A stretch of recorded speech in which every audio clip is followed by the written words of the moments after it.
Ndryshimi mes zgjedhjes me një dorëtërkitje dhe zgjedhjes me një referendum ku ka vetëm një kandidat është vetëm formal, nuk ka asnjë lloj ndryshimi substancial. Këto janë mënyra tipike të diktaturave të komunizmit tek ne, se ne këtë kemi njohur në kohë komunizmit ka pas zgjedhje të rregullta, të cilat mbylleshin në orën 8:30 mëngjesit, 99.99% votohej për kandidat të frontit. Por ishte gjithçka një proces çesharak, pse kur nuk ke mundësi përmes zgjedhja është e pavlefshme. Si në rastin e Partisë Socialiste, ku kryetari i partisë ku kryetari i qeverisë vijon të jetë kryetari i partisë për 4 legjislatura dhe nuk ka asnjë lloj shansi që dikush tjetër drejtojë partinë. Pse do të kishte një demokratizim një partie, nëse kryetari i saj impenjohet si kryetar i qeverisë dhe dikush tjetër drejton partinë, se nuk mund të drejtojnë kryetari i qeverisë edhe jetën partijake, takimet, gjithçka që ka të bëjnë pjesë me bazën e partisë tij. Por secili të dy këto kanë një karakter shumë të ngjashëm. Janë kanë gjetë eshin. Nuk lejojnë hapësina të pakontrollume prej tyre. Dhe me rastin e Berisë bëhet shumë më groteske, më karikaturale, pse Berisha ka probleme që janë të lidhura me vetë pozicionin e tij brenda këtij, sa është një moshë shumë më të shtyme se sa Edi Rama, edhe pse Edi Rama nuk është i ri. Dhe në rastin e Berisë gjithçka bëhet më e vështirë. Fakti që Berisha nuk ka gjetë ende një person cili t'i besojnë, se e provoi me Lulzim Bashën dhe ai duke si ishte kalp që në fillim. Por tashti nuk ka, se Berisha nuk është budalla, është inteligjent. E kupton se me atë noken e me shokët e tij nuk ecet, nuk mund të ecin përpara një partisja e tij me gjitha ato probleme delikate që ka ai si familje. Kështu që sakrifikohet ai vetë, sakrifikon partinë, sakrifikon edhe djastën shqiptare për çështje të cilat nuk kanë të bëjnë asgjë me Shqipërinë, nuk kanë të bëjnë me politikën shqiptare, kanë të bëjnë vetëm me te. Kjo është tragjike për ne, për Shqipërinë, pse ka marrë peng, ka vite tashmë që ka marrë peng atë parti.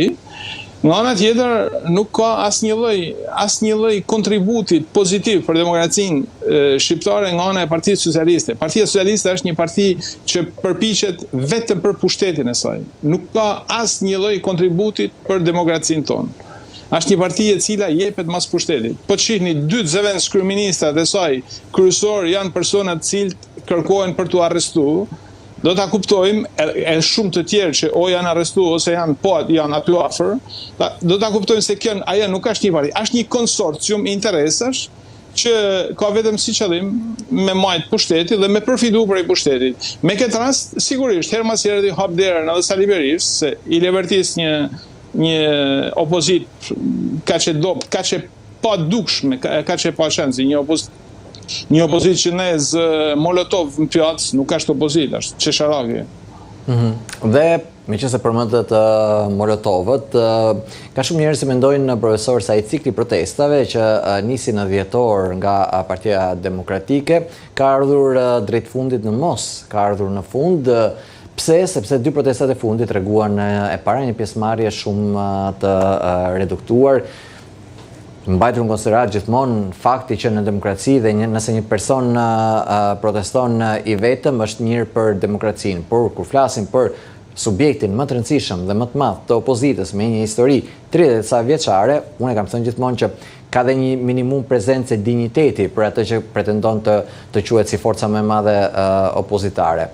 Përtej kësaj, dy javët e fundit patën dhe disa zhvillime në gjithë skenën politike që përforcuan këto mendimet të dyshimet se dhe ky aksion i opozitës me protestat në rrugë ka ardhur drejt fundit dhe i referohem dy marrëveshjeve që u arritën në dy seancat e fundit parlamentare, një për një rezolut sa i përket procesit të anëtarësimit të Shqipërisë në Bashkimin Evropian dhe një për rregullorin e kuvendit. Ka shumë analistë këtu që mendojnë se në thelb opozita me këto të dyja nuk mori asgjë. Ndaj dhe besoj qëndron pyetja pse i dha oksigjen le të themi politik Edi Ramës, sepse nëse protestat kishin për synim të krijonin përshtypje në kancelaritë ndërkombëtare që këtu nuk është Shqipëria nuk është një vend normal, nuk ka një politikë normale, nuk ka një demokraci normale. Kur mazhoranca dhe opozita më pas bashkëpunojnë dhe bashkojnë votat, kjo sjell pikërisht këtë përshtypjen dhe këtë idenë e normalitetit. A shikoni ju një kontradikt në jetën e politike të opozitës dhe në synimet e saj mes këtyre dy lëvizjeve? Po patjetër, ajo që fakti që shpreh një mujes koherence me rezolutat e fundit, me gjithë lëvizjet e muajve të viteve të fundit, jo vetëm të muajve të fundit, po të viteve të fundit Berisht, është fakti që një moment pa pritmas, pa marrë asgjë, ai ulen në tavolinë dhe bjen dakord për një rezolut, e cila është komplet çesharake.